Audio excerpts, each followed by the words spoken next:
Welcome to Alikara education society. बहुत दिनों के बाद आप लोगों से मैं गुफ्तगू करने के लिए फिर हाजिर हुआ हूँ। चलते हैं हम लोग क्वेश्चन नंबर 18 पे। 17 पढ़ चुके थे, 18 नंबर क्वेश्चन चलते हैं।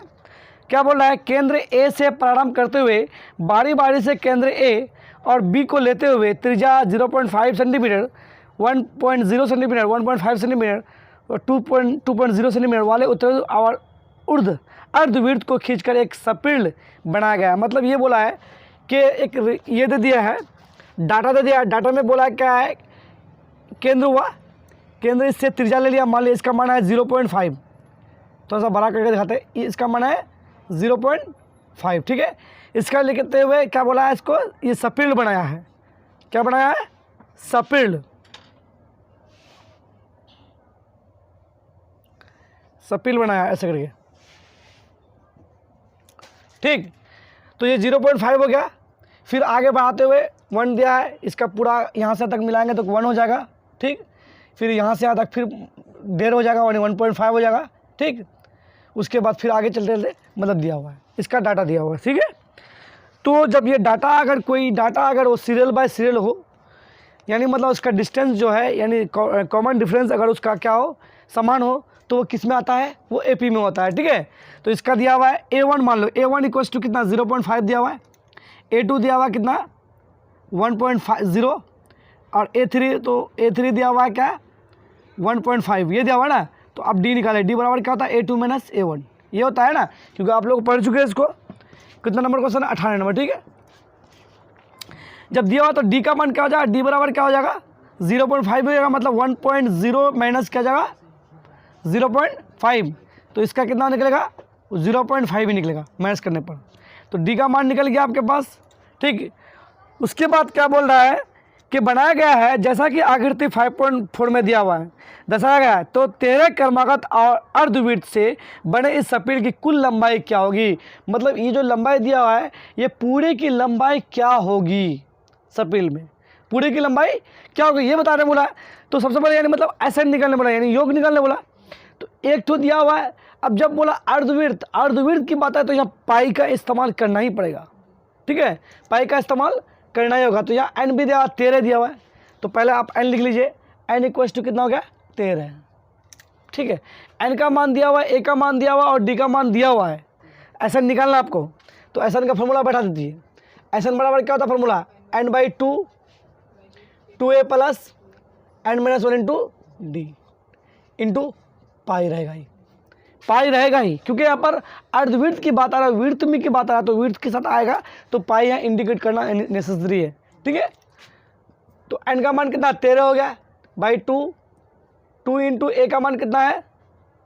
0.5, एन का मान 13 माइनस 1 इंटू डी का मान कितना? 0.5 इंटू पाई का मान 22/7 पुटअप कर दिए, ठीक है। अब इसको कैलकुलेशन कर लीजिए आप लोग, एकदम जब कैलकुलेशन कर लीजिएगा तो बन जाएगा, ठीक है। 13/2, ठीक है। 2 यहाँ पे है, पॉइंट को उड़ा दीजिएगा, पॉइंट को उड़ा दीजिए, ठीक है। 10 यहाँ पर भी पॉइंट को उड़ा दीजिए, 10। कंफ्यूज नहीं होना चाहिए आप लोगों को, ठीक है। 5 दूनी 10 हो जाएगा, ठीक।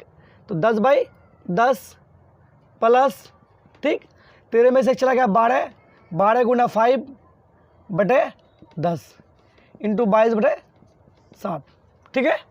ये खत्म हो गया, 1 बचा यहाँ पे। तो 13/2 क्या होगा? 1 प्लस 12×5 60/0, 10 है ना। ये खत्म हो जाएगा इंटू 22/7, ठीक। तो बराबर क्या होगा? 13/2 रहने दो, अभी कुछ मत करो, इसको छेड़छाड़ मत करो। 1 ये कट जाएगा, 1 और 6 कितना होगा? 7 यहाँ होगा, 7 गुने कितना? 22/7, ठीक है। देख लीजिए आप लोग, बहुत आसान है मतलब। 7 इसको हटा ही दीजिए, गुना में कर लीजिए सबको कन्वर्ट, गुना 22/7 काट दीजिएगा। 11 दूनी 22 कट गया। 11 33 का 3 हासिल मेरा 3, 11 कम 11 और 3 14, 143, 143 आंसर। क्या जबरदस्त क्वेश्चन आंसर है, जबरदस्त आंसर निकला। 143 का मतलब समझ दो ना आप लोग ना। आई हाइट यू यार, तुम लोग आई लव यू समझ लेना। फिर कहाँ रो रहे हो तुम? क्या मतलब अपना इसको इलेक्ट्रॉन को खो दियो क्या? अच्छा चलो अगला क्वेश्चन देखिए, हो गया। अगला क्वेश्चन 19 नंबर, आज कंप्लीट कर ही देते हैं इसको। बोल रहा है क्या है 19 नंबर 200 लट्ठों को 200 लट्ठों की ढेरी के रूप में इस प्रकार रखा जाता है कि सबसे निचले वाले लट्ठे की पंक्तियों में 20 लट्ठे, उसके अगले 19, उसके अगले 18 करते करते जाता है। वो कितना 200 लट्ठे टोटल है। टोटल कितना लट्ठे हैं 200 लट्ठे हैं। तो SN बराबर दिया हुआ आपके पास 200, ठीक।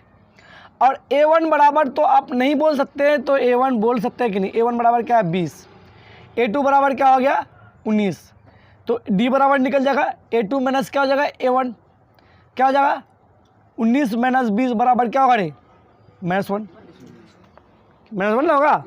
अब ये मत सुनना कि -1 होगा तो D का आंसर मतलब नहीं निकलेगा, ऐसा कुछ नहीं है, ठीक है। अब बोला है क्या लट्ठे 200 लट्ठे की कितनी पंक्तियां में रखे गए, तो सबसे ऊपरी पंक्तियों में कितने लट्ठे हैं। मतलब बोला 200 लट्ठे के मतलब लट्ठियों की संख्या कितना है 200 है, लेकिन बोला है क्या कि टोटल कितना पंक्तियां हैं लट्ठी। मतलब कैसे देखा था आपको हम। सपोज डेट अब मेरे पास ये 3 लट्ठी है, लेकिन हमारे पास N दिया हुआ है, ठीक है। अब ये बोला है क्या नीचे वाला लट्ठी में, नीचे वाला इसमें 3 लट्ठी में नीचे वाला में 2 है, ऊपर वाला में 1 है, मेरा दिया हुआ है। लेकिन उसी तरह 200 लट्ठा है टोटल, तो मेरे पास 3 मेटेरियल 3 लट्ठी था तो मिल गया। अगर वो 200 होगा तो पहले सबसे नीचे वाला में 20, उसके बाद 19, उसके बाद फिर 18 करते करते करते करते टोटल कितना संख्या होगा। तो पहला एक रेशियो ये होगा, फिर दूसरा 19 में तो दूसरा, तीसरा में 18 तो तीसरा होगा, चौथा में कितना होगा 17, तो सब टोटल प्लस करना होगा। लेकिन यार डायरेक्ट फॉर्मूला से बनाएंगे हम, समझ में आई बात। क्वेश्चन ये था तो देखिए D निकल गया आपका, SN दिया हुआ है A1 A2 N निकलना है आपको, ठीक है, N निकलना है ना। तो SN का फॉर्मूला बैठाइए आप। SN बराबर क्या होता है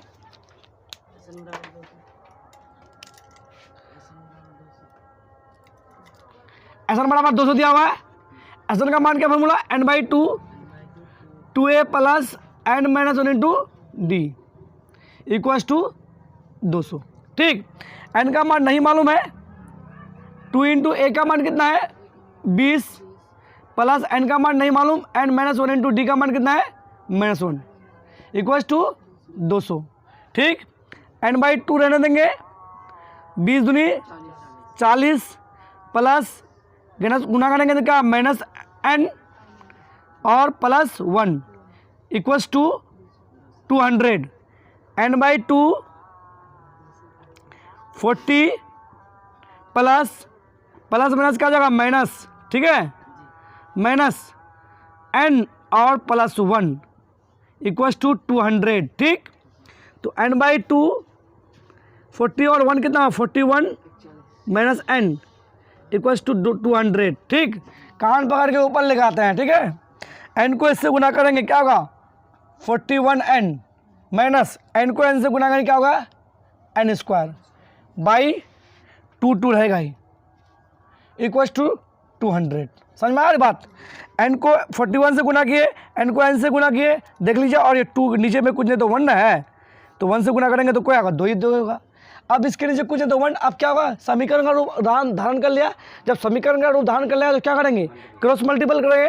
क्रॉस मल्टीपल इसको पूरे वाले को 1 से, इसको इससे, तो क्या होगा 41N माइनस N²।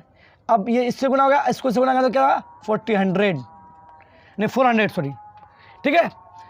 तो अब ये N² जब बड़ा है तो इसको हम N² लिखेंगे प्लस क्या लिखेंगे 41N इक्वल्स टू 400, ठीक।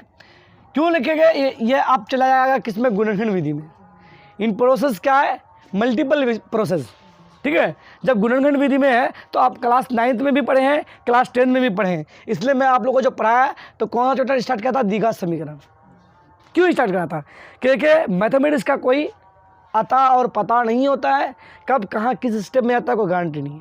जब आप ये गुणनखंड का रूप धारण करें तो गुणनखंड करेंगे, तो गुणनखंड का एक तरीका क्या है first term into last term equal middle term, ठीक है। First term into last term equal क्या होता है मिडिल टर्म होता है कि नहीं। इतना पहला कर दिए, -1 कॉमन ले लिए, माइनस कॉमन ले लिए, ठीक। माइनस कॉमन ले तो ये N² प्लस में चला जाएगा, ये प्लस है तो माइनस में जाएगा, क्योंकि माइनस को मतलब माइनस गुना minus minus plus minus plus minus, ठीक है। कर दिए, ये माइनस को उस तरफ ठेल दो तो क्या हो जाएगा क्या हो जाएगा, इसको ठेल देंगे तो क्या -400 हो जाएगा। ठीक है, इसको इस पार लेगा ये कान पकड़ के तो क्या होगा 41 एंड इस पार लेगा ये +400 बराबर 0। किस में आ जाएगा, in process, in multiple process. अब एक मल्टीपल प्रोसेस में क्या first term into last term equal middle term होता है। तो पहला को इससे गुना करेंगे, 400 को तोड़ेंगे 41 से, मतलब तोड़ेंगे क्या 41 लाना है हमको, -41 एन लाना है। ठीक है, तो 400 को तोड़ते हैं किसमें, एलसीएम के रूप में तोड़ेंगे, first term into last term. तो इसको तोड़ेंगे तो क्या 400 इसको गुना करेंगे तो first term into last term, first term N square 400 गुना करते क्या 400 एन स्क्वायर। ठीक है, इसको तोड़ देते हैं, क्या हो जाएगा 200 एन, ये एन ले लेंगे तो ठीक है, फिर 2 से चलेगा तो 100 एन रहेगा, एन रहने देते। ठीक है, फिर कितना चलेगा, 2 से चलेगा 50 एन, फिर 2 से चलेगा 25 एन, फिर 5 से चलेगा 5 5 5। ठीक, तो देख लीजिए दिमाग जाएगा, 2 दिन 4 7 दिन 8 दिन 16। ठीक है, तो नहीं 16 एन प्लस 25 एन क्या होगा 41 एन होगा, लेकिन ये प्लस किए, लेकिन हमको लेना है माइनस में, तो दोनों जगह क्या होगा माइनस का चिन्ह होगा। माइनस क्या होता है, बस होता है। तो क्या करेंगे हम, एन स्क्वायर रहने देंगे, माइनस क्या लिखेंगे, पहला माइनस लेंगे 16 एन, कुछ भी लिख सकते हो, पहला 25 भी लिख सकते हो, कोई दिक्कत नहीं, -25 एन प्लस 400।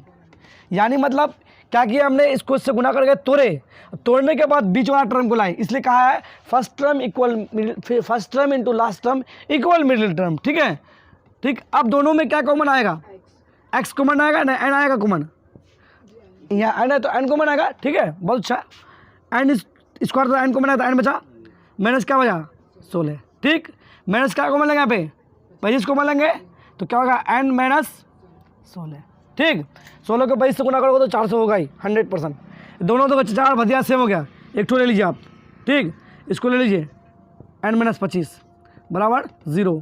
तो क्या हो जाएगा यहाँ पे n बराबर 16 = 0 और n - 25 बराबर = 0, यही ना होगा। तो n बराबर क्या होगा +16 और n बराबर क्या होगा 25, यानी मतलब n का मान 16 भी हो सकता है 25 भी हो सकता है। तो जो आंसर आपका दोनों में से कोई एक आंसर सही है। ठीक है, चाहे जो आप मानते हैं, देख लीजिए आप आंसर कितना है दिया हुआ। ठीक है, चैप्टर का जो है लास्ट क्वेश्चन बहुत ही इंपॉर्टेंट ये भी है, देख लीजिए आप लोग।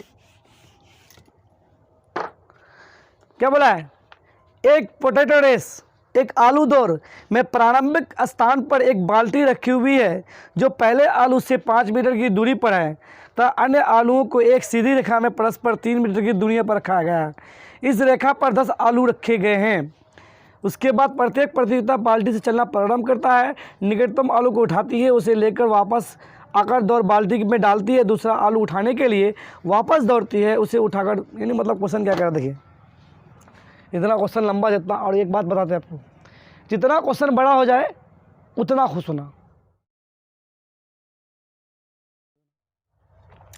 क्वेश्चन क्या कह रहा है देखिए, एक पोटैटो रेस है। ठीक है, एक पोटैटो रेस है जो इसमें जो है बाल्टी दिया, मतलब बाल्टी दिया हुआ। ठीक है, आलू दौड़ जिसको बोलेंगे आलू दौड़, क्वेश्चन को आपको मैं फिगर बना के समझा रहा हूँ। ठीक है, तो ये जो बाल्टी जो रखा हुआ है ये पोटैटो रेस है। अब यहाँ पर एक जो है आलू रखा हुआ है, एक आलू यहाँ रखा हुआ है, एक आलू यहाँ रखा हुआ है। तो क्या बोल रहा है, इस तरह से ये पोटैटो रेस जो रेखा है ये 10 आलू रखा हुआ है। कितना आलू रखा हुआ है 10। ठीक, और एक व्यक्ति जो है यहाँ पर है, एक व्यक्ति यहाँ पर है।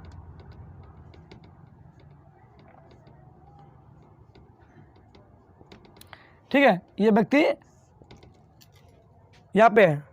तो इस तरह यहाँ पर कितना संख्या 1 2 3 4 5 6 7, यानी मतलब टोटल यहाँ 7 हम लिए, लेकिन आप समझिए 10 तो है आलू। कितना आलू है 10 आलू है। ये बोल रहा है क्वेश्चन में कि एक आलू के और बाल्टी और आलू के बीच की दूरी कितना है, पहला कितना 5 मिनट की दूरी, उसके बाद 3 मीटर। तो यहाँ से यहाँ तक जो है बाल्टी और इसके बीच की दूरी कितना है 5 मीटर। ठीक है, उसके बाद प्रत्येक आलू की 3, उसके बाद कितना है 3 मीटर, उसके बाद 3 मीटर, मतलब सबका अलग है। खाली पहला होगा 5 मिनट है। ठीक है, पहला है कितना है 5 मिनट है। पहला क्या है, जो पहले आलू से बाल्टी की दूरी 5 मीटर की दूरी पर है, तो आलूओं के एक सीधी रेखा पर 3 मीटर की दूरी यहाँ पर रखा गया और 10 आलू है। तो देख लीजिए, तो क्या था यहाँ पे, ये बाल्टी है। ठीक है, ये बाल्टी जो है इसमें, ये बाल्टी मान लीजिए। ठीक है, तो क्वेश्चन में कह रहा है कि एक व्यक्ति आ रहा है इस बाल्टी के पास। ठीक है, वो इतना बड़ा बुड़बक व्यक्ति है, इतना मूर्ख है कि क्या कर रहा है, वो बाल्टी के पास आ रहा है, ये नहीं कि इधर है यहाँ पे बैठा हुआ है, सब तो आलू को लेकर के बाल्टी में डाल देंगे, ऐसा नहीं कर रहा है। और ऐसा करता तो फिर मैथमेटिक्स एपी में नहीं आता फिर, ठीक है। लेकिन वो क्या कर रहा है, यहाँ पर पहले बाल्टी के पास आ रहा है, और बाल्टी के पास यहाँ आने के बाद फिर इस पहला वाला आलू के पास जा रहा है, ठीक है। पहला वाला आलू के पास जा करके फिर क्या करता है, बाल्टी को में डालता है। ऐसा नहीं कर रहा कि यहाँ पे सब तो एक ही बार में आलू उठा कर लेके आ जा रहा है, डालता है, ऐसा नहीं। क्या कर रहा है, बाल्टी के पास आकर के 5 मिनट दूरी चल करके आलू के पास आ रहा है, फिर यहाँ पे रखता है। उसी तरह फिर दूसरा आलू में करता है, इसको उठाता है फिर लेकर रखता है, फिर दूसरा आलू में उठा लेता है, फिर उसका लेकर वहाँ रखता है। तो अब इस तरह से क्या रेशियो हो गया। तो ये क्वेश्चन 20 नंबर था। क्वेश्चन 20 नंबर में A1 अगर आप मानेंगे तो A1 बराबर क्या हो जाएगा, यानी पहले वो 5 मीटर आलू के पास बाल्टी से गया, फिर दोबारा बाल्टी में लाके रखा, तो क्या होगा 5 + 5, ऐसे बोल सकते हो। यानी मतलब दूरी 2 बार तय किया तो 5 × 2 बराबर कितना, 10 मीटर। समझ में आ गई बात। क्योंकि आलू यहाँ पर बाल्टी के पास था, आलू के पास गया, वो एक बार गया, फिर दोबारा गया आया, फिर उसी तरह क्या करता हो, यहाँ आता है, तो बाल्टी के पास था तो यहाँ तक गया तो कितना होगा, A2 बराबर 16 हो जाएगा। कैसे, 5 + 3 × 2। क्यों 2 होगा, क्योंकि 2 बार करेगा, यहाँ से तक जाएगा फिर यहाँ वापस आएगा, तो 2 बार गया, तो क्या जाएगा इसका रेशियो मीटर 16 मीटर, ठीक है। उसी तरह A3 तो नहीं निकालेंगे, डायरेक्ट इतना क्या जाएंगे, D बराबर निकालेंगे। D बराबर क्या था, A2 - A1 बराबर क्या होगा, 16 - 10 = कितना हो जाएगा, 6 मीटर। समझ में आ गया। D निकल गया, A निकल गया। उसके बाद आपको क्या, कितना आलू है, आलू की संख्या दिया हुआ है 10 दिया हुआ है, तो N बराबर क्या हो गया, 10। तो अब बोला है क्या, यानी टोटल जो है कितनी मीटर वो दूरी तय किया। तो आप जोड़ करके ऐसे भी चेक कर सकते हैं, यहाँ से इतना कितना मीटर, पहला 10 मीटर और 16 मीटर जोड़ेंगे, फिर 16 और इसको जोड़ेंगे, फिर इसको जोड़ेंगे, करते करते जोड़ेंगे, तो इतना कौन जाएगा लंबा। इसके लिए शॉर्ट फार्मूला है, डायरेक्ट क्या कीजिए आप लोग, ऐसा निकालिए। ऐसा बराबर क्या होता है, N/2 2A + N - 1 × D। मान पुटअप कर दीजिए, N का मान 10/2, 2 × 10 + 10 - 1 × D का मान 6। अब क्या कर लीजिएगा, बच्चा वाला काम कीजिए, काट दिए 5 × 10 दूनी 20 + 9 × 6, ठीक। कान पाट के ऊपर खींच लीजिए, तो क्या हो जाएगा, 5 × 20 + 9 छक्का 36 होता है, 9 चौका 54, 9 10 9 चौका 36, 9 5 45 54, ठीक है। उसके बाद 5 × कितना, 54 8 20 कितना हो गया, 74। 74 को 5 से गुना कीजिए, 4 5 20 का शून्य हासिल मेरा, 4 5 20 का शून्य हासिल मेरा कितना 2, ठीक है। 7 चौका 7 5 35 4 2 37, 370 आंसर। 370 मीटर वो दूरी तय का एक आलू को लेकर के। वैसा बुड़बक वाला काम किया कि क्या क्या वो बाल्टी तक वो दूरी तय करेगा, 10वां आलू तक पहुंचेगा, 370 मीटर दूरी से। समझ में आए क्वेश्चन, कोई दिक्कत है, समझ में आया।